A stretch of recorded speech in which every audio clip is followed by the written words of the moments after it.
सुप्रभात सभी दर्शक भाइयों बहनों को।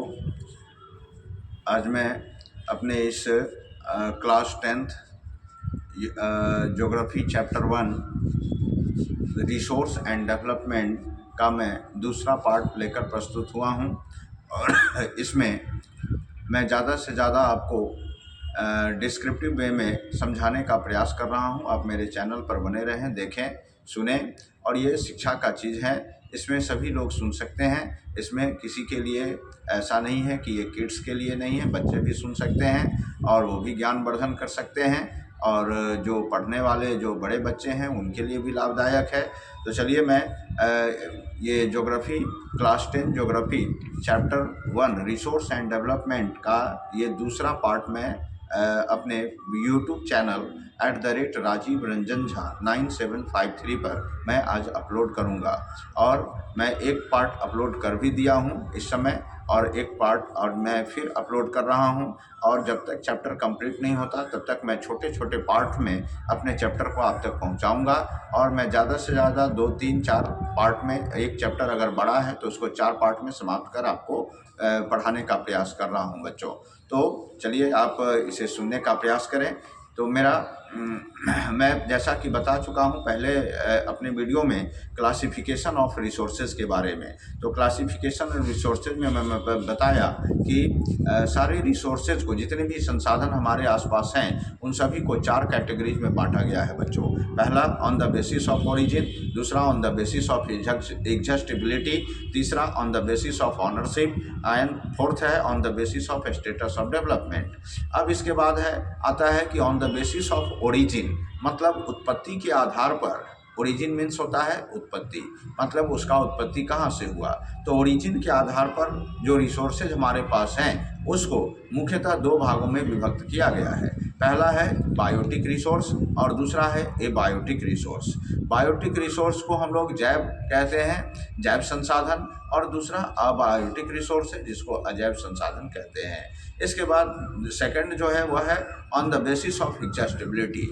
लेकिन इससे पहले हम आपको ये भी एक्सप्लेन कर दें कि बायोटिक रिसोर्सेज कहते किसको हैं। तो बायोटिक रिसोर्सेज का मतलब है कि those resources which have life, मतलब ऐसे संसाधन जिसमें जान है, जो जीवित है, ऐसे संसाधन को हम लोग बायोटिक रिसोर्स में डालते हैं।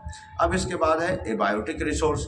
एबायोटिक रिसोर्स का मतलब है which are composed of non living things, वैसे संसाधन जो कि निर्जीव वस्तुओं से बना है उसको हम लोग जो है अबायोटिक रिसोर्स की संज्ञा देते हैं। इसके बाद हम लोग बात करेंगे सेकेंड पार्ट का, उसको कहते हैं ऑन द बेसिस ऑफ एग्जस्टिबिलिटी, मतलब खर्च के आधार पर, उपयोग के आधार पर, उपयोगिता के आधार पर भी हम कह सकते हैं कि संसाधन का यह दूसरा रूप है ऑन द बेसिस ऑफ एग्जस्टिबिलिटी। और इसके जो है वह 2 पार्ट बताए गए हैं। ऑन द बेसिस ऑफ एग्जस्टिबिलिटी के 2 पार्ट बताए गए हैं बच्चों, जिसमें पहला हम लोग बोलते हैं रिन्यूएबल रिसोर्स और दूसरा नॉन रिन्यूएबल रिसोर्स। चलिए आइए हम लोग समझते हैं रिन्यूएबल क्या होता है, नॉन रिन्यूएबल रिसोर्स क्या होते हैं। Renewable resources it means which can B renewed and replenished again and again, वैसे संसाधन जिसको हम पुनः प्राप्त कर सकते हैं, उपयोग करने के बाद भी, खर्च करने के बाद भी जिसको हम पुनः प्राप्त कर सकते हैं, ऐसे संसाधन को हम लोग रिन्यूएबल रिसोर्स कहते हैं। अब रिन्यूएबल रिसोर्स के बाद आता है नॉन रिन्यूएबल। अब रिन्यूएबल रिसोर्स का उदाहरण भी आपको मैं बता देता हूँ, जैसे कि सोलर एनर्जी है हमारा, विंड एनर्जी है, वाटर है, एयर है। आप इसको जितना भी खर्च कर लीजिए फिर से आप उसे प्राप्त कर सकते हैं, पुनः प्राप्त किया जा सकता है, इसीलिए इनको हम लोग कहते हैं रिन्यूएबल रिसोर्सेज। इसके बाद नॉन रिन्यूएबल रिसोर्सेज में आते हैं जो ऐसे रिसोर्सेज जिसको हम पुनः खर्च करने के बाद प्राप्त नहीं कर सकते हैं, या कर भी सकते हैं तो हजारों वर्ष के बाद हम उसको पुनः प्राप्त कर सकते हैं, इसीलिए यह कठिन है। और ऐसे जो संसाधन है उसको हम लोग नॉन रिन्यूएबल रिसोर्स की संज्ञा देते हैं। अब इसका उदाहरण की चर्चा हम लोग कर लेते हैं। तो नॉन रिन्यूएबल रिसोर्स में उदाहरण में आता है सोलर एनर्जी, ये आपका कोल है, सॉरी सोलर एनर्जी नहीं, कोल आता है, कोयला जिसको कहते हैं बच्चों। इसके बाद फॉसिल फ्यूल्स है। फॉसिल फ्यूल्स में आपका जो है वह पेट्रोलियम आइटम है, जिसमें केरोसिन, पेट्रोल, डीजल, ये सभी चीज़ें जो है वो आपका नॉन रिन्यूएबल रिसोर्स का एग्जाम्पल है। इसके बाद हम लोग बात करेंगे थर्ड जो हमारा आता है on the basis of ownership. इसमें ऑनरशिप का मतलब होता है स्वामित्व के आधार पर। तो स्वामित्व मतलब मालिकाना हक, अपने हक के आधार पर। तो हक के आधार पर जो है ऑनरशिप के आधार पर हमारे रिसोर्सेज 4 प्रकार के होते हैं बच्चों। पहला होता है इंडिविजुअल, दूसरा कम्युनिटी ओन, तीसरा नेशनल रिसोर्सेज और चौथा है इंटरनेशनल रिसोर्सेज। तो इस तरह से रिसोर्सेज को हम लोग डिवाइड किए हैं। इसके बाद है on the basis of status of development. फिर हम बात करेंगे तो स्टेटस ऑफ डेवलपमेंट के आधार पर भी हमारे रिसोर्स जो है वह 3 प्रकार के होते हैं बच्चों, जिसमें पोटेंशियल रिसोर्स आता है, डेवलप्ड रिसोर्स आता है, रिजर्व एंड स्टॉक रिसोर्सेज आते हैं। तो ये तो explanation and types of resources था, तो इसको हम लोगों ने पढ़ा है बच्चों। अब इसके आधार पर आगे की बात हम लोग करते हैं, जैसे रिन्यूएबल और नॉन रिन्यूएबल तो मैं बता दिया आपको। इसके बाद है इंडिविजुअल रिसोर्स किसको कहेंगे। तो इंडिविजुअल रिसोर्स का मतलब है resource which our own by private individuals, मतलब किसी खास व्यक्तिगत आदमी के पास जो कोई रिसोर्सेज है, कोई संसाधन है, तो जब हम उसका उपयोग करते हैं तो वो इंडिविजुअल कहलाता है। इसके बाद नेक्स्ट है कम्युनिटी ओन्ड रिसोर्सेज, मतलब resources which are accessible to all the members of community, मतलब ऐसे संसाधन जो किसी एक समुदाय के लिए होता है। जैसे कि आपका ये ब्यूरियल ग्राउंड्स है, जैसे मुस्लिम समुदाय में देखते हैं कि शवों को दफनाया जाता है, तो वो जहाँ दफनाते हैं उसको कब्रगाह कहते हैं। तो वो स्थान जो है वह आपका कम्युनिटी ओन्ड रिसोर्स का एग्जाम्पल कहलाता है।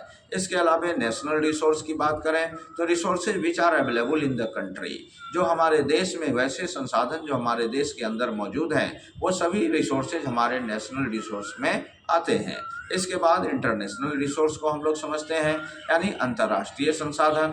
तो resources which belong to international community, वैसे संसाधन जो अंतर्राष्ट्रीय स्तर पर उपलब्ध हो, जो सब पूरे देश विश्व के कोई भी देश उसका उपयोग कर सके, तो ऐसे संसाधन जो है वह इंटरनेशनल रिसोर्सेज के रूप में आते हैं।